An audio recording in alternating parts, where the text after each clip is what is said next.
And after this 2018లో మన SK Joshi గారు next year 2017-18లో తర్వాత తదనంతరం కూడా కంటిన్యూస్గా మనం మన రాష్ట్రం నుంచి లెటర్లు రాసాం కేంద్ర ప్రభుత్వానికి. ఇది 7/7/2018 మన చీఫ్ సెక్రటరీ ఎస్కే జోషి గారు లెటర్ రాశారు. ఏం రాసిండ్రు? Water sharing for the year 2018-19 KWD2 is dealing with the same.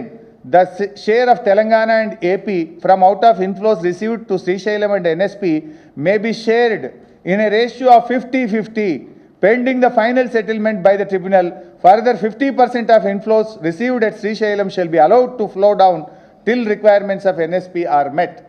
అంటే మనము ఆ తర్వాత సంవత్సరం నుంచి ఒక 50 ఉత్తరాలు రాసినాం. కేసీఆర్ గారు కానీ రాష్ట్ర ఇరిగేషన్ శాఖ నుంచి 50-50 వాటర్ షేరింగ్ చేయండి అని ప్రతి సంవత్సరం కూడా కేంద్ర ప్రభుత్వం మీద ఇవన్నీ 50 ఉత్తరాల కాపీలు మనం ఆ రోజు ఉమ్మడి ఆంధ్రప్రదేశ్ మన తెలంగాణ రాష్ట్రం ఏర్పడిన తర్వాత కేంద్ర ప్రభుత్వానికి రాసిన 50 ఉత్తరాలు, వాటి డేట్లు కాపీలు ఉన్నాయి. పదే మనం అడుగుతూ వస్తున్నాం. కానీ కేంద్రం ఏమన్నది? ట్రిబ్యునల్ జడ్జిమెంట్ వస్తుంది కదా, వస్తే మీ లెక్క మీకు తేలిపోతుంది కదా అన్నారు. ఆ రకంగా మనం పోరాడుతూ వచ్చినాం. మరి నిన్న మీరు ఇంకా అవన్నీ నేను టైం లేదని పోవట్లేదు. మొన్న ఈ ప్రభుత్వం వచ్చింది కాంగ్రెస్. ఇగో 17 ఫిబ్రవరి 2025 వీళ్ళు ఏం చేసి వచ్చింది agreement? After detailed deliberations the board decided that sharing of water between both states may be followed 66-34 that is 5/12/299 for the year 2024-25. మరి మీరు కూడా అదే చేసి వచ్చింది కదా. ఆ వీడియో కూడా చూపిస్తా ఒకసారి. అంటే ఇవాళ మరి మీరు శాశ్వతంగా సమాధి కట్టినరా? శాశ్వతంగా తెలంగాణ గోరి కట్టినరా? కృష్ణా జిల్లాలో కాంగ్రెస్ పార్టీ అన్యాయం చేసిందా? Why did you continue the same? దీనికి బేసిస్ ఏంది? ఉమ్మడి ఆంధ్రప్రదేశ్లో మీరు చేసిన ద్రోహం. ఆనాడు మీరు తెలంగాణ ప్రాజెక్టులు కట్టక, నీటి కేటాయింపులు చేయక ఈ తాత్కాలికమైన అరేంజ్మెంట్ కొనసాగుతూ ఉంది. బట్ ఇది కూడా కేవలం తాత్కాలికమే. ఇప్పుడు ఆల్రెడీ సెక్షన్ 3 కింద ట్రిబ్యునల్ ముందు వాదనలు నడుస్తూ ఉన్నాయి. మన రాష్ట్రం ఎఫెక్టివ్ వాదనలు వినిపిస్తే 575 టీఎంసీల నీళ్లు తెలంగాణకు వస్తాయి. శాశ్వతంగా మనకు కృష్ణా జలాల్లో హక్కు రాబోతుంది. అది సాధించింది కేసీఆర్. మీరు మంచి వాదనలు వినిపించి రాష్ట్రానికి వాటా తేండి. కానీ మీరు ఒక అబద్ధాలు చెప్పి ఏదో శాశ్వతంగా మనం మొత్తం కృష్ణా మీద హక్కులు కోల్పోయినాయని, ఏదో శాశ్వతంగా ఒప్పుకున్నారని, కేసీఆర్ గారు సంతకం పెట్టిందని జూటా మాటలు, అబద్ధపు మోసపూరిత మాటలు మానండి అని చెప్పి నేను మనవి చేస్తా ఉన్నా. మరి ఇప్పుడు ఈడ నేను కూడా అనొచ్చు కదా, రేవంత్ రెడ్డి సంతకం పెట్టిండు, ఉత్తమ్ కుమార్ రెడ్డి సంతకం పెట్టిండు అనాల. నేను కూడా ఇది ఎవరు సంతకం పెట్టిండు? మరి మీరు కూడా అదే అగ్రిమెంట్ చేసింది కదా. నీ లెక్క మాట్లాడాలంటే రేవంత్ రెడ్డి సంతకం పెట్టిండు, ఉత్తమ్ సంతకం పెట్టించిండు. నేను చిల్లర మాటలు మాట్లాడలేను నీలాగా. దివాలాకో రాజకీయాలు మాకు రావు. నిజాయితీగా మాట్లాడతాం, ఆధారాలతో మాట్లాడతాం, వాస్తవాలకు అనుగుణంగా మేము మాట్లాడతాం. మరి నువ్వెందుకు చేసినావు agreement? Why did you continue the same అని నేను అడుగుతా ఉన్నా. ఒకసారి అది కూడా చూపి బాబు. లాజికలీ అడ్హాక్ అరేంజ్మెంట్ మనం 66-34 ఏదైతే ఒక 1 ఇయర్ కోసం ఒప్పుకున్నామో 2015లో దాన్ని అట్లాగే కంటిన్యూ చేస్తున్నారు. So we strongly protested that ఎట్లాగో ఇప్పుడు KWDT2 ఉంది కాబట్టి దాని టర్మ్స్ ఆఫ్ రిఫరెన్స్లో ఈ అలొకేషన్ ఆఫ్ వాటర్స్ ఉంది. ఆ అలొకేషన్ ఆఫ్ వాటర్స్ డిసైడ్ అయ్యేంత వరకు we registered our protest that 66-34 అవ్వకూడదు అని. సో ఇట్ షుడ్ బి 71-29 అని మనం ట్రిబ్యునల్లో విన్నారు కదా. కాంగ్రెస్ ప్రభుత్వం వచ్చిన తర్వాత కూడా మన రాష్ట్ర ఇరిగేషన్ శాఖ కార్యదర్శి గారు వెళ్ళి KWD2 అవార్డు ఫైనల్ అయ్యే వరకు ఈ టెంపరీ ఒప్పందాన్ని కొనసాగించడానికి ఒప్పుకున్నాము అన్నాడు. మరి ఇప్పుడు మిమ్మల్ని కూడా మేము తిట్టలేకనా? ఈ ఘోరానికి, ఈ నేరానికి బాధ్యత కాంగ్రెస్. ఉమ్మడి రాష్ట్రంలో మీరు చేసిన ద్రోహం వల్ల ఈ టెంపరీలో కూడా మనం నష్టపోతున్నాము. ఈ ద్రోహం కాంగ్రెస్ పార్టీది. బట్ దీన్ని సవరించింది, మన హక్కులు సాధించింది కేసీఆర్ సెక్షన్ 3 ద్వారా సాధించిండు. సెక్షన్ 3 రావడం అంటేనే కృష్ణా నదిలో తెలంగాణ న్యాయమైన వాటా రాబట్టుకోవడానికి, హక్కులు రాబట్టుకునేడానికి మార్గం సుగమం చేసింది కేసీఆర్. రేవంత్ రెడ్డి మాట్లాడుతూ పోతిరెడ్డిపాడు పొక్కగొట్టిండ్రు, కేసీఆర్ హయాంలో కొట్టినరు, బీఆర్ఎస్ఏ దానికి బాధ్యత అని మాట్లాడి ఎంత చిల్లర రాజకీయాలంటే ఐ ఫీల్ ఎషేమ్డ్. ఈయన మాటలు వింటే అసలు నాకు చాలా బాధ కలిగింది. రాజకీయాల్లో ఇంత చిల్లర, ఇంత దివాలాకోరు రాజకీయాలు బహుశా మంచిది కూడా కాదు. అది కూడా నేను సాక్ష్యాధారాలతో సహా చెప్పిస్తాను. ఏమన్నాడు? పోతిరెడ్డిపాడు బీఆర్ఎస్ వాళ్ళు మంత్రులుగా ఉండి బీఆర్ఎస్ భాగస్వామ్యంతోనే పోతిరెడ్డిపాడు బొక్క కొట్టిండ్రు, పోతిరెడ్డిపాడు అంత పెరగడానికి బీఆర్ఎస్ఏ కారణము అన్నాడు. అనడానికి సిగ్గుండాలి. ఇందులో రాజశేఖర రెడ్డి గారి క్యాబినెట్లో మేము మంత్రులుగా ఒక ఏడాది ఉన్నాం. ఎప్పుడు వచ్చినాం రాజశేఖర రెడ్డి క్యాబినెట్ నుంచి బయటకు? 5/7/2005. ఇది పేపరు 5 జూలై, అంటే బహుశా ఒకరోజు ముందు 4 తారీఖు రాజీనామా చేస్తే 5 నాడు పేపర్లు వచ్చి ఉంటుంది.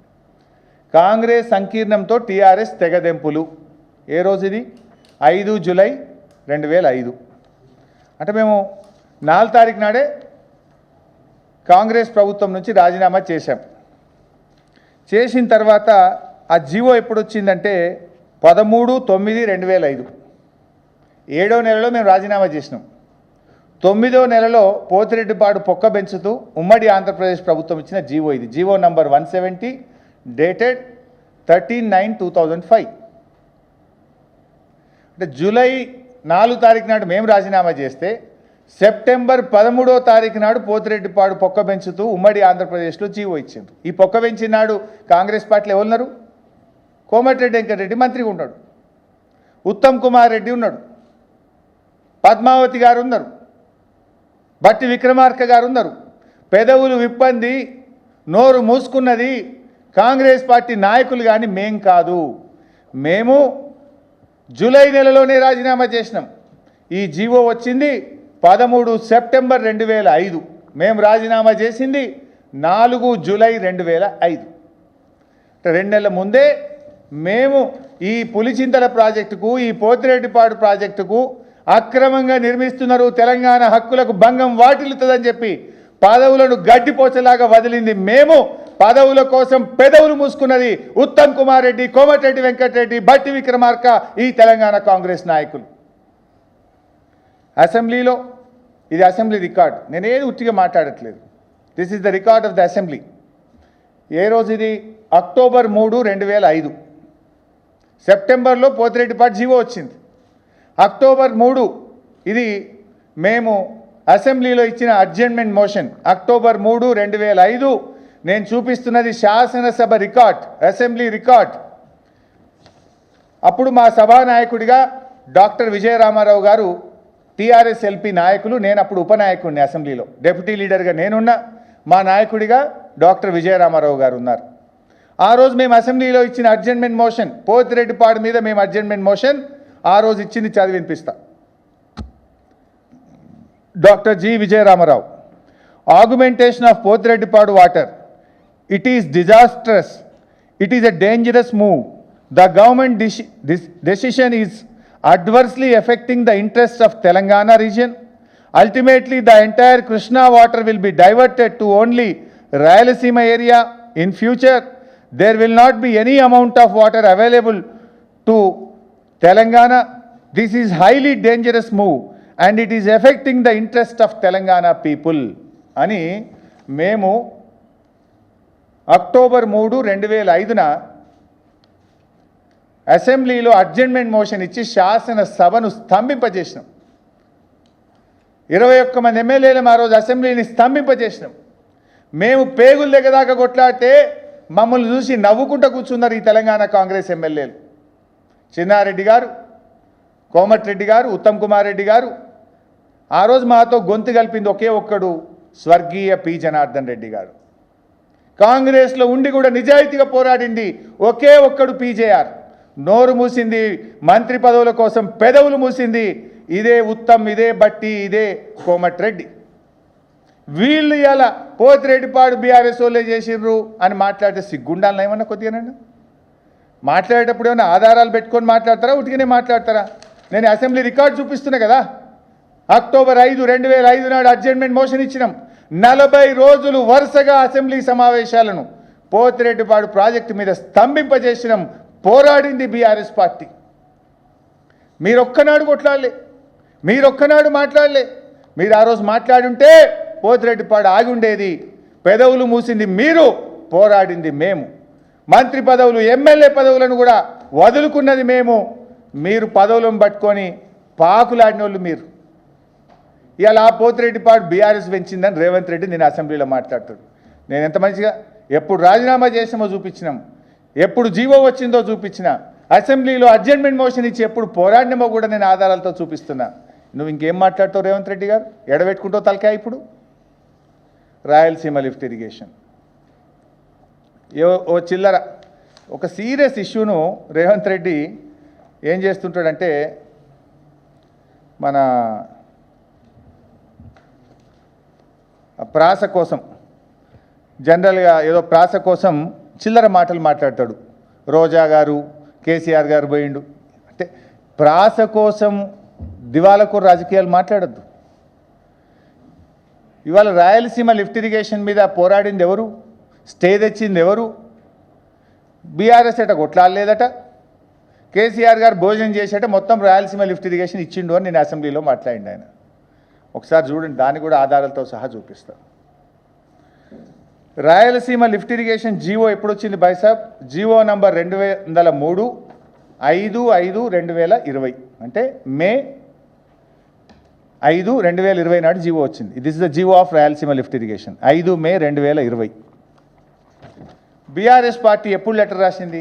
అప్పుడు మా ప్రభుత్వం ఈ జీవో రాకముందే పత్రికల్లో వార్త వచ్చింది. అప్పుడు మనకు ప్రధాన పత్రికలైనటువంటి సాక్షి, జ్యోతి, వెలుగు తదితర పేపర్ అలా రెఫరెన్స్ కూడా అదే రాసినాం. ఇది ఎప్పుడు లెటర్ అంటే 29 జనవరి 2020. అంటే రాయలసీమ లిఫ్ట్ ఇరిగేషన్ జీవో రావడానికి 4 నెలల ముందు మన పత్రికల్లో ఇట్లా రాయలసీమ లిఫ్ట్ను ఒకటి తయారు చేస్తున్నారు, ఆంధ్రప్రదేశ్ ప్రభుత్వం అది స్టార్ట్ చేయబోతుందని ఒక వార్త వస్తే, ఆ వార్త ఆధారంగా తెలంగాణ ప్రభుత్వం సెంట్రల్ వాటర్ కమిషన్కు, కృష్ణా రివర్ మేనేజ్మెంట్ బోర్డుకు ఇది డేంజర్, ఎట్టి పరిస్థితుల్లో ఈ ప్రాజెక్ట్ కట్టొద్దు అని చెప్పి వాళ్ళు జీవో ఇవ్వడానికి 4 నెలల ముందే వ్యతిరేకించినాం మేము. This the letter. ఏం రాష్ట్రమో కూడా చదివి వినిపిస్తా.